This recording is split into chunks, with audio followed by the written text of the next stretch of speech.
Graça e paz. Amém.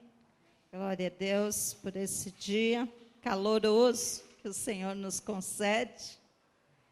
E pelo Espírito Santo, que também aquece os nossos corações nessa noite. Amém. Abra sua Bíblia em Coríntios, 2 Coríntios, segunda carta aos Coríntios, capítulo 4. Nós estamos na temática da honra, na verdade já estamos no final, né? Nesse mês. Não o último culto, porque nós ainda teremos o culto no dia 31, né? Mas, enfim, a honra de ser um vaso de barro, tema nessa noite. 2 Coríntios 4, a partir do versículo 7. Célula? Glória a Deus. Diz assim a palavra do nosso Deus. Temos, porém, este tesouro em vasos de barro, para que a excelência do poder seja de Deus, e não de nós. Em tudo somos atribulados, porém não angustiados, perplexos, porém não desanimados, perseguidos, porém não desamparados, abatidos, porém não destruídos, levando sempre no corpo o morrer de Jesus, para que também a sua vida se manifeste em nosso corpo. Porque nós que vivemos somos sempre entregues à morte, por causa de Jesus, para que também a vida de Jesus se manifeste em nossa carne mortal. De modo que em nós opera a morte, mas em vós a vida. Tendo, porém, o mesmo espírito de fé, como está escrito. Eu criei, por isso é que falei. Também nós cremos, por isso também falamos. Sabendo que aquele que ressuscitou o Senhor Jesus, também nos ressuscitará com Jesus e nos apresentará convosco. Porque todas as coisas existem por amor de vós, para que a graça, multiplicando, se torne abundante. As ações de graças por meio de muitos, para a glória de Deus. Amém. Amém. Podeis assentar. Esse tema, a honra de ser um vaso de barro, eu estava lendo esse texto de Coríntios, nós estamos lendo a Bíblia toda durante esse ano, e lendo as cartas de Corinto, me deparei com esse texto e louvei a Deus, porque nós somos um vaso de barro, porém nós temos a honra de ter um tesouro dentro de nós. Você é um vaso de barro, mas Deus te dá a honra de ter um tesouro dentro de você. E esse tesouro é a presença de Deus. É a presença do Espírito Santo de Deus. A Jéssica começou esse culto falando sobre alegria, né? A honra da alegria, a honra de servirmos ao Senhor. E você vai ver agora um vídeo, tá ok? Nós vamos ver um vídeo rapidamente. Presta bastante atenção nesse vídeo.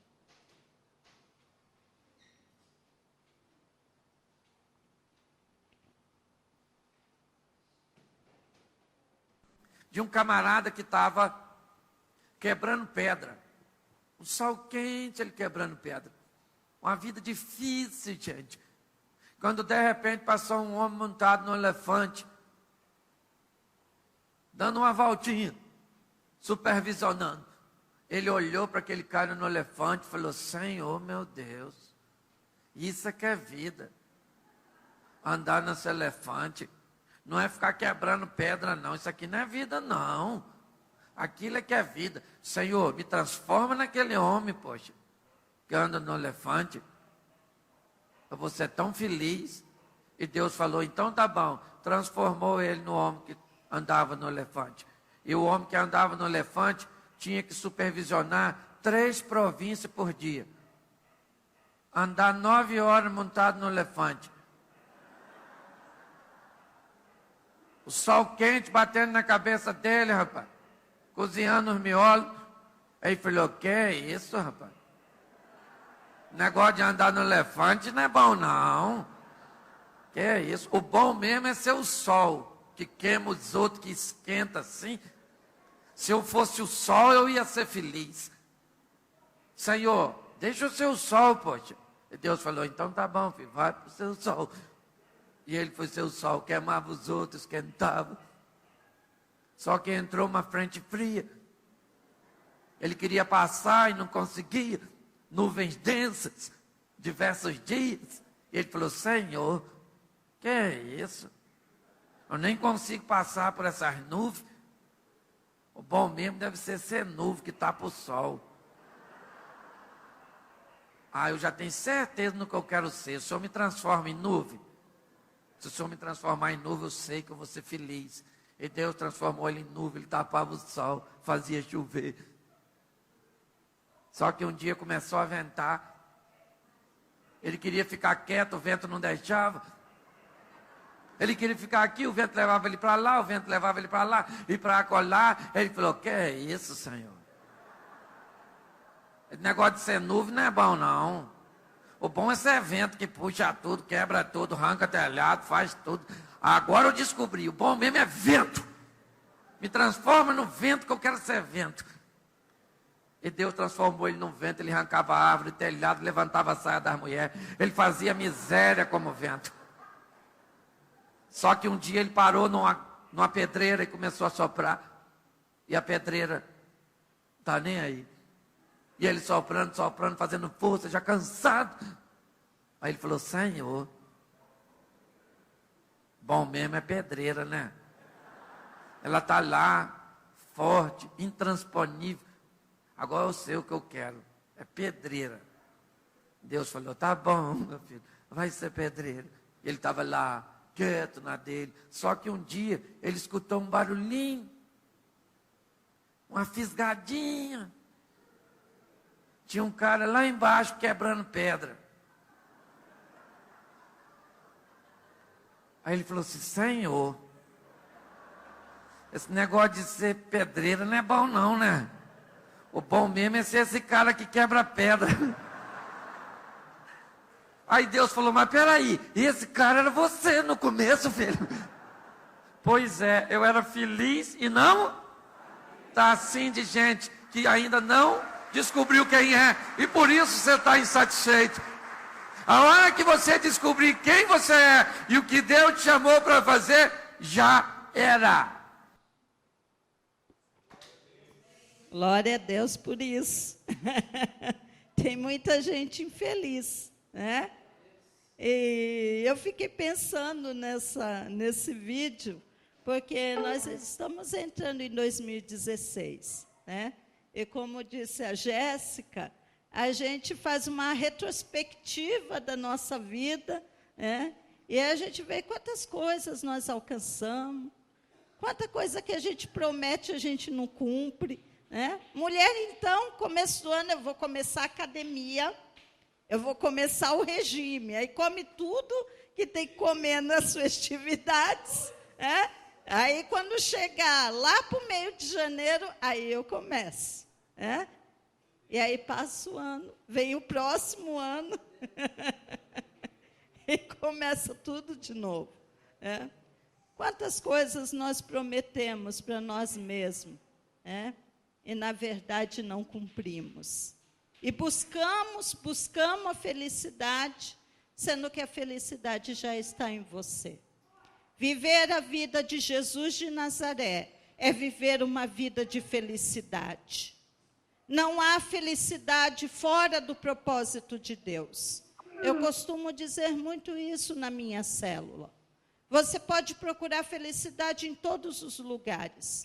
Você não vai achar. Porque a felicidade está em viver a vida de Jesus de Nazaré. É só em Jesus que nós encontramos a felicidade. E a felicidade também está naquilo que o Senhor tem te dado. Dentro dessa sua retrospectiva, pare para pensar. Quantas coisas Deus te deu esse ano? Quantos livramentos Deus te deu esse ano? E até mesmo as lutas que nós vamos falar nessa noite. Quanto que o Senhor te sustentou, quanto que o Senhor proveu na sua vida. Às vezes nós reclamamos tanto, às vezes a gente só reclama, mas a gente não para pensar, né, que a felicidade está no pouco, a felicidade está na simplicidade, a felicidade está naquilo que o Senhor tem te dado, naquilo que o Senhor tem provido na sua vida. Paulo, ele fala sobre as situações da vida. E Paulo era um cara marcado pelas situações da vida. Paulo, ele conhecia muito bem as situações que você enfrenta, as situações que você passa, que eu passo, porque esse cara passou também.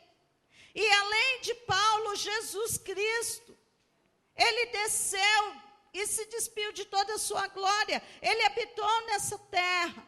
E ele sabe também o que você passa, porque ele passou também. A única diferença é que Jesus Cristo, ele não conheceu o pecado, mas ele venceu o pecado por mim e por você. E isso é a maior felicidade que você pode ter. As suas dívidas canceladas, as nossas dívidas pagas por Jesus de Nazaré. Você poder deitar a sua cabeça no travesseiro e dizer: obrigado, Senhor. Obrigado. Isso é a maior maravilha. E Paulo, dentro desse texto, ele traz algumas definições das situações da vida. E Deus me trouxe essa palavra porque nós estamos entrando em mais um ano. E eu vejo o quanto muitas vezes nos vemos rendidos nas situações da vida, por muitas vezes não entendermos a palavra de Deus, por não entendermos o Evangelho, por não entendermos o poder de Deus, que a palavra de Deus diz: o meu povo erra por falta de conhecimento. Conhecimento da palavra e do poder de Deus. O poder de Deus é a manifestação dele em você e através de você. É a manifestação de Deus, da presença de Deus, daquilo que Deus é, do seu caráter, imprimido na sua vida. E Paulo, então, ele traz algumas definições. E a primeira dela é a honra de ser um vaso de barro. Essa é a primeira definição. Você é um vaso de barro. Eu sou um vaso de barro. E isso é maravilhoso, irmãos. Porque é um vaso de barro. Ele é simples, humilde, porém ele é muito frágil. Se ele cair da sua mão, ele quebra, ele se despedaça. A fragilidade do vaso é algo muito importante. Você é algo frágil. Nós somos frágeis. Eu costumo dizer também às minhas discípulas: você é mais fraco que a sua fraqueza. E muitas vezes nós tentamos lutar por nós mesmos. Muitos, eu vou começar o ano, eu vou parar de beber. Eu vou parar de usar droga, eu vou parar de fumar. Mas começam nas suas próprias forças. E aí nós somos mais fracos que nossas fraquezas. E acaba novamente sendo vencido. E passa-se mais um ano. Mas a honra de ser esse vaso não está no vaso, mas está no que está dentro do vaso. E Paulo, ele traz essa palavra dessa forma, porque os antigos, eles tinham costume de pegar ouro, joias preciosas, esconder dentro dos vasos de barro. Porque quem iria desconfiar que dentro de um vaso de barro teria um tesouro tão grande? E eles tinham costume, não sei se aqui algumas pessoas têm esse costume, né? Alguns guardam chave dentro, guardam a conta de luz. guarda algumas coisas, alguns utensílios, né? Mas eles guardavam a preciosidade, a joia rara. Eu lembro que o meu pai, quando ele faleceu, nós descobrimos que dentro do colchão tinha um bolo de dinheiro. Dinheiro que já estava ultrapassado já. O meu pai guardava dinheiro, mania de velho, né? Guardava dinheiro dentro do colchão. E a gente não imaginava que dentro do colchão ia ter uma fortuna, né? Só que já era uma fortuna vencida. Venceu. Prazo de validade. Mas nós somos como esse vaso de barro que contém algo precioso, que é a presença de Deus. E a força de Deus que habita em você, que habita dentro de você, a força do Espírito Santo, que te faz vencer você mesmo, que te faz vencer as suas fraquezas, as suas limitações, seus vícios. A minha vida, ela se torna possível através desse tesouro, dessa força, desse poder que há dentro de mim. Então, eu quero dizer para você que 2016 é possível para você. É possível para os seus sonhos. É possível para aquilo que você tem lutado até aqui. Se você olhar para aquilo que está dentro de você. Pare de olhar para as suas fraquezas. Pare de olhar para as suas frustrações, suas decepções, seus erros, suas limitações. E comece a olhar para aquilo que está dentro de você. Para aquilo que está gerado dentro de você, que é essa força maior, que é a presença de Deus, que é o Espírito Santo de Deus. Muitos se caem e se quebram, porque passam a olhar para as suas fraquezas.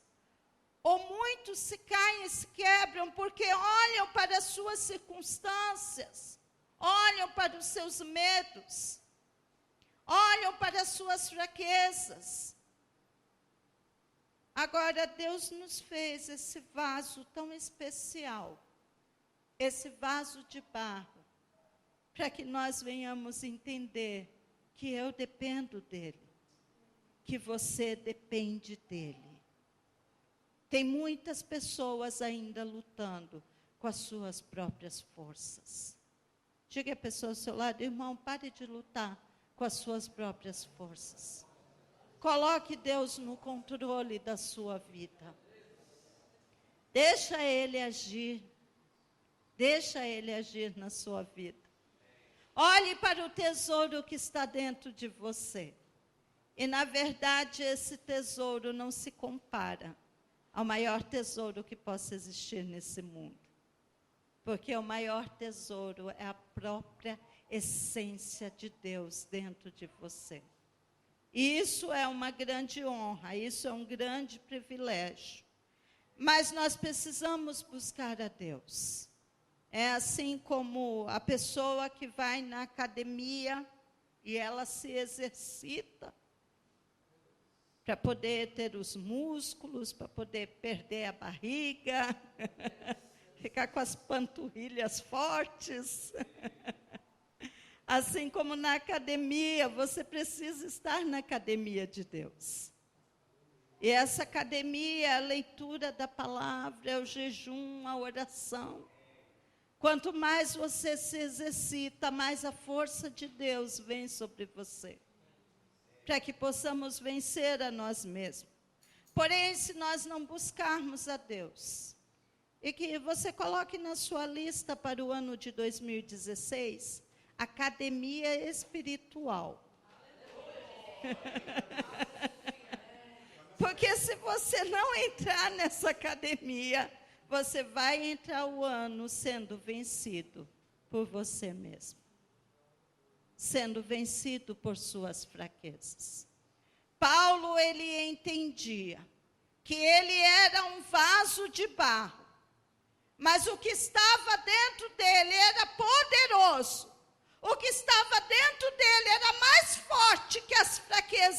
dele. Paulo entendia que as suas fraquezas não eram nada diante da grandiosidade de Deus. Às vezes nós colocamos as nossas fraquezas como um gigante poderoso. E esquecemos que as nossas fraquezas não são nada diante de Deus. Porque Deus é maior que qualquer gigante que você pode imaginar. Deus é maior que os gigantes que a sua mente imagina, que os seus sentimentos imaginam. Deus é maior. Diga a pessoa ao seu lado, irmão, Deus é maior. A segunda definição que Paulo nos traz está aqui no versículo 8. Ele fala, Deus nos habilita em tempos difíceis. Então, ele fala sobre a tribulação. Deus te habilita nos tempos difíceis. Essa é a segunda definição que ele traz. Paulo passou por muitas situações. Lembro em um do texto que ele estava num navio, e ele estava como um prisioneiro. E dentro desse navio, de repente, veio uma grande tempestade. E ele falou para todos que estavam ali, vamos jogar fora toda a comida e nós vamos jejuar, porque Deus vai nos livrar e ninguém vai morrer nesse navio. E a tempestade veio e o navio se espatifou, porém todos se salvaram.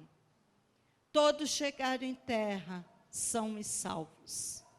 E de repente, quando Paulo está lá, e eles vão fazer uma fogueira para se aquecer, e Paulo, pegando os gravetinhos, uma serpente, gruda na mão de Paulo. E os caras falaram, não é possível, tem alguma macumba nesse negócio, né? Porque o cara se livra da água, agora vem a cobra. Mas Paulo sabia que na tribulação dele, não havia angústia, porque Deus era com ele. E diz a palavra que aqueles que são de Deus, nem as coisas mortíferas virá sobre a sua vida, porque o teu Deus é o Deus que te livra até da morte. E Paulo foi livrado naquele momento, e eles começaram a ver que Paulo tinha um Deus verdadeiro. Então a tribulação, ela pode ser uma enfermidade, uma separação, a perca do emprego, a crise que chegou aí, A tribulação pode ser muitas coisas, que talvez você possa estar vivendo. De repente, a sua vida estava tudo tranquilo, parece que estava tudo muito bem, e de repente dá uma virada. Uma tribulação na sua vida. Mas aí Paulo diz, a tribulação pode até chegar na sua casa. A tribulação pode até chegar na sua vida. Mas a angústia, ela não vai acabar com você. Porque o teu Deus é o Deus que te livra da angústia. No tempo da tribulação, nós choramos, irmãos. As perdas são difíceis. Há situações na vida, há enfermidades até para a morte, que são situações difíceis, nós choramos. Mas a angústia, ela é o choro desesperador. A angústia, ela é o choro daquilo que não tem solução, não tem mais como. E Paulo, ele entendia isso muito bem, porque ele passou por essa situação. Ele diz também nas suas cartas que ele passou por uma situação que ele pensou até em se desesperar na sua alma. Mas ele sabia que o choro, ele pode durar uma noite, mas a alegria, ele vem pela manhã. O choro pode vir, mas Deus não permitirá que você entre na angústia, se você confiar nele. Aonde que está a sua confiança? Davi foi um homem também que passou por muitas lutas, muitas situações. Em uma dessas ele disse: eu elevo os meus olhos para os montes, de onde me virá o socorro? O socorro vem do Senhor, que fez os céus e a terra. Davi confiava no Senhor. Paulo, em todas as situações da vida, em todas as atribulações da vida, ele confiou no Senhor. Se você confiar em Deus, a angústia não dominará a sua vida. A depressão não dominará a sua vida. A depressão, ela pode até querer vir, mas quando você confia em Deus, ela vai embora em nome de Jesus. Porque a depressão é uma angústia. Mas a angústia, ela não vem sobre aqueles que confiam no Senhor. Como diz também o Salmo, os que confiam no Senhor são como um monte de Sião, que não se abalam, mas permanece para sempre. Né, dona Vilma? Então, seja fortalecido pelo Senhor, em nome de Jesus. A segunda coisa que ele coloca é perplexos, mas não desanimados. E quantas coisas nos deixam perplexos? Quantas coisas te deixou perplexo nesse ano? Quando a gente liga a televisão, a gente já fica perplexo. Eu estava assistindo o jornal um dia depois do Natal. Para minha surpresa, fiquei bastante perplexa. Uma cidade do nosso país, de um dos estados daí do nosso país, o prefeito juntou alguns e foram trabalhar no dia 24. Que maravilha, né? Foram trabalhar no dia 24. Mas o trabalho deles foram se reunir para o aumento dos vereadores, do prefeito. E a cidade ficou toda revoltada. Tem coisas que nos faz ficarmos perplexos. Mas essas coisas não podem te desanimar. Como o pastor Jânio tem falado nessa casa de oração, o que vai mudar a nossa nação não são os políticos. O que muda uma nação é um avivamento genuíno. Compartilhava aqui com o Ministério de Intercessão. Muitas vezes nós ficamos preocupados com tantas situações da nossa cidade. E eu compartilhava com eles. Essas coisas vão mudar a partir do momento que eu começo a viver o avivamento genuíno de Deus, através da minha vida. Quando eu começo a vencer as minhas fraquezas, através do poder do Espírito Santo, e começo a avançar na paixão, no amor por Deus e por vidas. Um homem chamado John Wesley, esse homem sozinho, ele mudou toda a Inglaterra, através desse avivamento genuíno, porque ele confiava no seu Deus, ficava perplexo pelas notícias de violência, de pais que chegavam bêbados dentro de casa, batiam nas suas esposas, batiam nos seus filhos, de muitas situações, jogatinas, vícios. Mas aquele homem, ele não desanimou, ficou perplexo, mas foi buscar em Deus a salvação para o seu país, a salvação para o seu povo. E o avivamento genuíno veio sobre a Inglaterra. E aquele país nunca mais foi o mesmo. Aqueles pais começaram a ser libertos das bebidas. E começaram a se converter ao Senhor. Deus tem um avivamento genuíno preparado nesse lugar. E Deus já começou, meu irmão, minha irmã. E você faz parte desse avivamento. Talvez nós ainda estejamos engatinhando, Mas 2016 está chegando, meus irmãos. E é tempo de avançar. É tempo de crescer. Uma das armas mais poderosas que o diabo tem é essa semente chamada desânimo. O desânimo. Porque se o desânimo te abater, se o desânimo abate a igreja, fica como nós vimos aqui na peça. A igreja adormecida. A igreja, ela se torna adormecida quando o desânimo bate as portas. Então, em nome de Jesus, não permita que essa semente chegue em você. Nós não podemos, como igreja metodista, em Cubatão, permitir que o desânimo entre na nossa vida. Porque a palavra de Deus, podemos ser até perplexos com as situações que acontecem e quantas situações têm acontecido. Como nós compartilhávamos aqui como grupo de intercessão.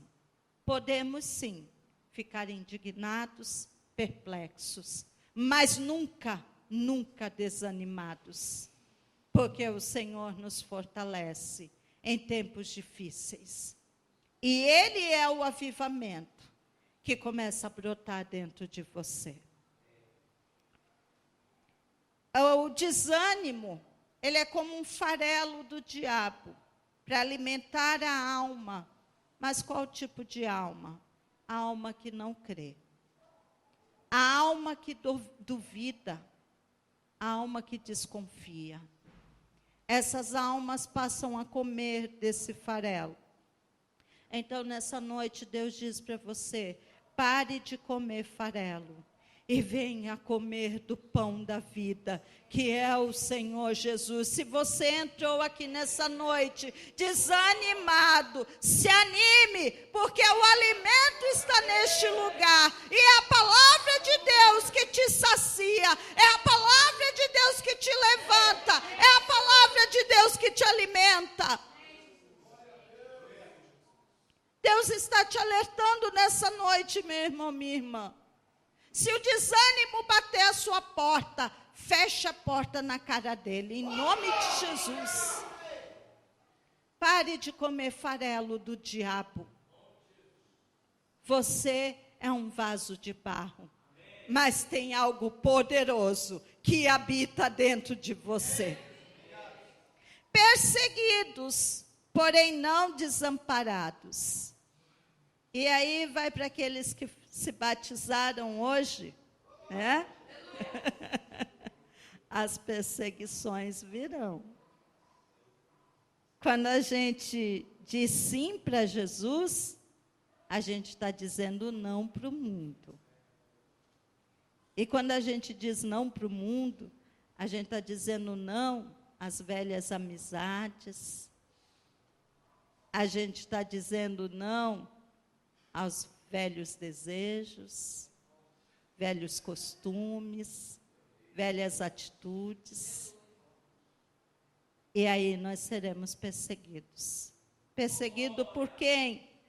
Pelas tentações, pelos pratos que o inimigo vai te oferecer. E como vai? Tem muitos pratos por aí. Você será perseguida, farelo, né, pastor? Às vezes somos perseguidos dentro de casa.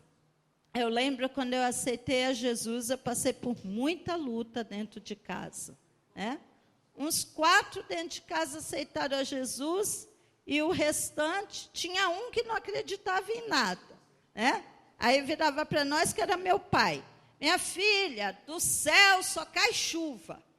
Meu pai dizia, toma cuidado, que esses crentes são tudo zureta.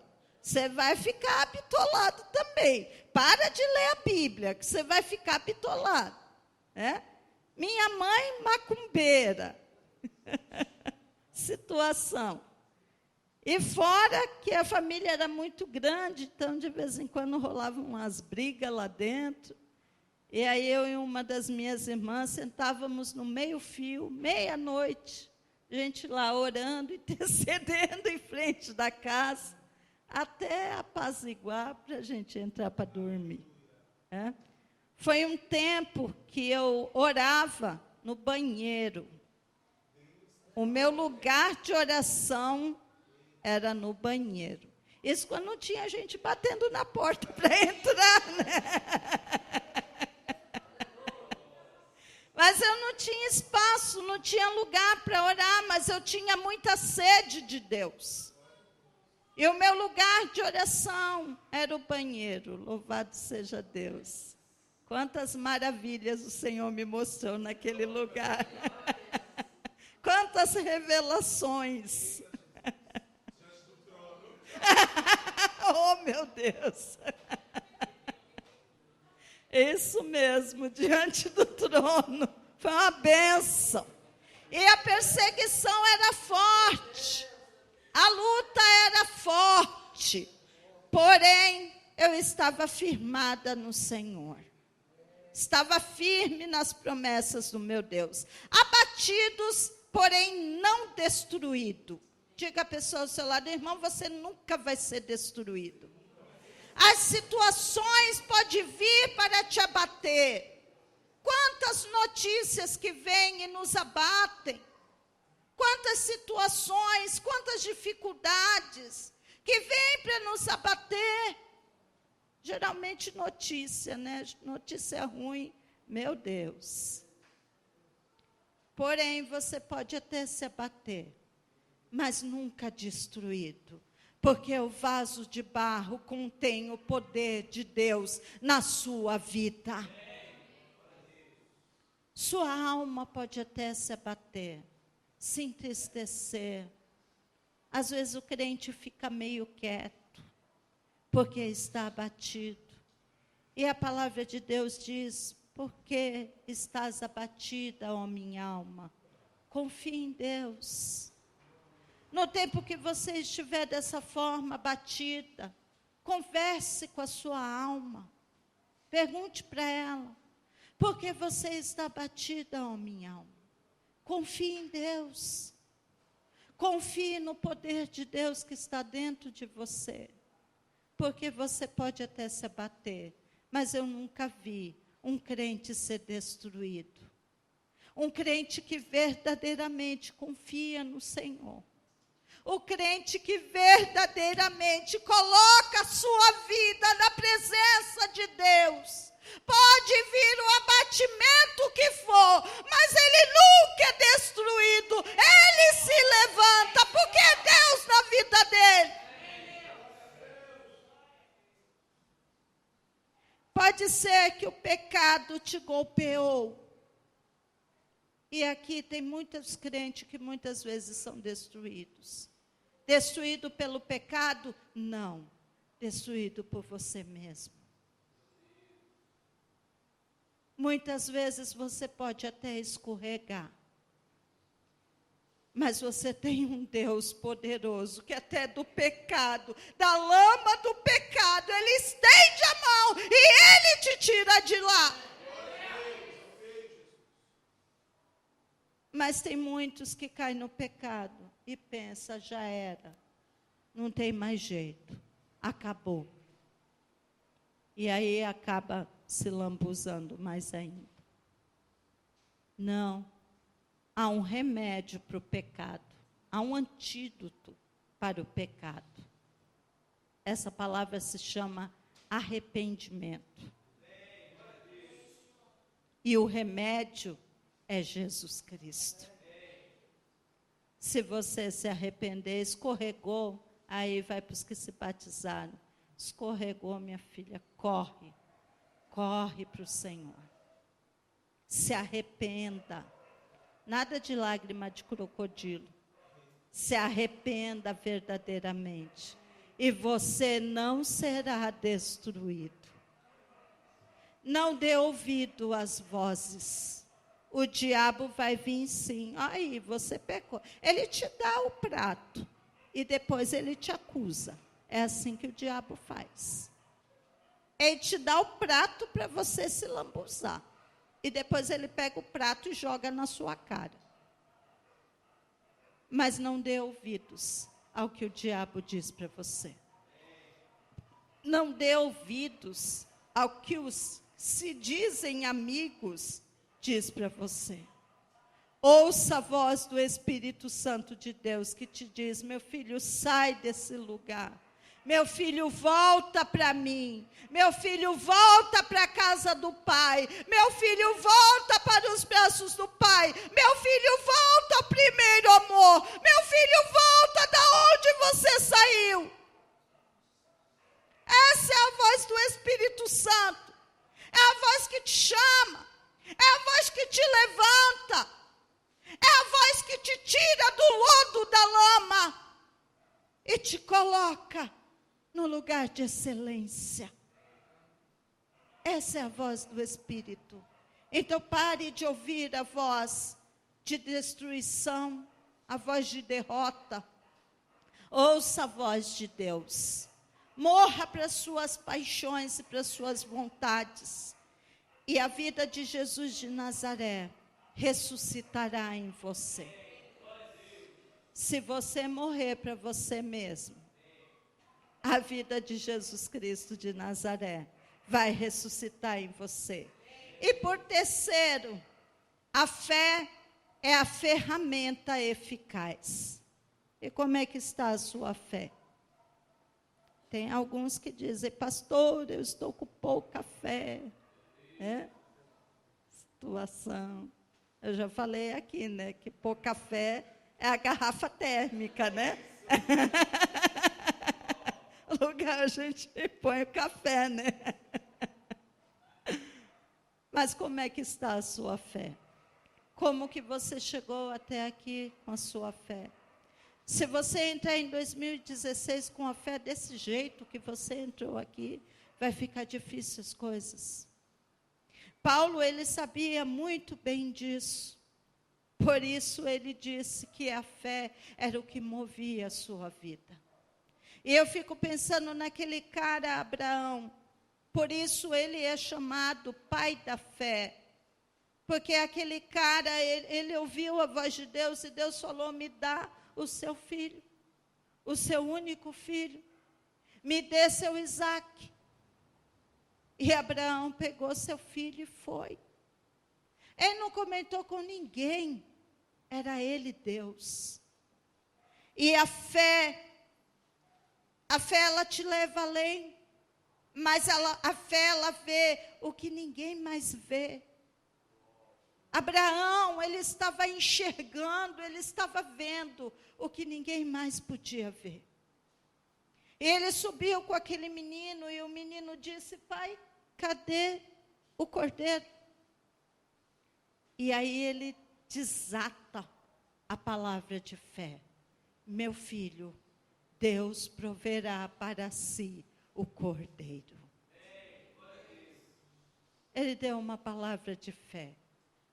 Abraão estava vendo o que ninguém podia ver. Nem mesmo Isaque poderia enxergar. Muitas vezes a sua fé te levará a ver o que ninguém mais verá. De repente você será criticado por isso. Muitos se levantarão contra a sua fé, mas permaneça, porque é a sua fé que vai te levar além. Eu lembro quando eu estava aqui nessa igreja, e nós orando por essa igreja, e a igreja não crescia, era uma luta. E a igreja crescia um pouquinho, a gente evangelizava naquela luta. E quando ela começava a crescer, acontecia alguma coisa, derrubava ela, e aí mirrava de novo. Glória a Deus, ela ficava batida, mas nunca foi destruída. Porque essas portas nunca se fecharam. Mas eu lembro que teve um grupo que nós começamos a orar. Deus nos dá um pastor de tempo integral, porque essa igreja era marcada por seminaristas. E os seminaristas vinham 1 ano, vinha 2 anos, ia embora, 1 ano, 3 anos, ia embora. Né, Ivo? E era uma situação difícil a qual nós passávamos nesse lugar. E começamos a orar: Deus, nos dê um pastor de tempo integral para essa igreja. Um pastor que venha amar essa igreja, um pastor que venha caminhar com essa igreja. E aí falavam tantas coisas, que tinha uma maldição sobre essa igreja. Lembra disso, Jéssica? Falavam tantas coisas.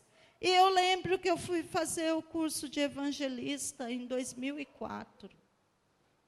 E lá eu comecei a ouvir alguns pastores falando de suas igrejas desatando, e eram pastores de tempo integral. E eu ouvia os evangelistas falando, contando as bênçãos, as maravilhas. E eu vi um testemunho de um deles, que a igreja não tinha condição, mas Deus desatou naquela igreja. E Deus proveu o pastor de tempo integral, e aquela igreja já estava em construção, porque não cabia mais de tantas pessoas. E eu lembro que eu vim aqui, eu recebi essa palavra no sábado. No sábado, quando foi no domingo, foi concílio aqui na igreja. Domingo de manhã, lembro muito bem. E aí, aquela luta da igreja e tal, e a situação da igreja e tal. E eu me levantei e eu contei esse testemunho. E eu falei, eu creio que nós vamos ter nessa igreja um pastor de tempo integral. É a fé que vai nos levantar. E todo mundo ficou olhando assim para a minha cara, endoideceu agora, né? E aí eu lembro que eu compartilhei com algumas autoridades, né? E as autoridades só me desanimavam. Que essa igreja? Não, a igreja da Vila Nova não tem condição nenhuma de ter um pastor integral. Não tem condição nunca que vai ter um pastor de tempo integral na igreja Vila Nova. É uma igreja que é até potente, muito promissora, mas nunca que ela vai ter um pastor de tempo integral. E eu falava, está repreendido em nome de Jesus. E eu lembro que a partir daquele concílio, nós começamos a caminhar pela fé. E Deus começou a mover, e as coisas foram desatando.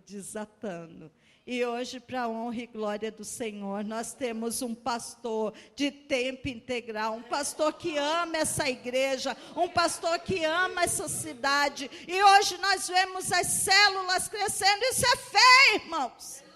Isso é fé. Por mais que as pessoas digam não para você, por mais que as pessoas não vejam aquilo que você consegue ver, não desanime, meu irmão. Não desanime, minha irmã, porque é a sua fé que vai te levar além. É a sua fé que vai te fazer você vencer a você mesmo. A vencer as suas lutas, as circunstâncias da vida. Eu lembro que a minha cunhada, só mais esse testemunho, ela orava pelo seu esposo. E o meu cunhado bebia muito. E às vezes ele bebia de cair. E ela tinha uma fé muito interessante, né? Porque ela ia na igreja, todas as semanas ela ia na igreja, arrastava os meninos dela, tudo pequenininho, para a igreja bem longe. E ela ia com aqueles meninos. E ela orava pela conversão do marido dela, pela libertação da bebida. Mas tinha dia que ele chegava caído em casa, né?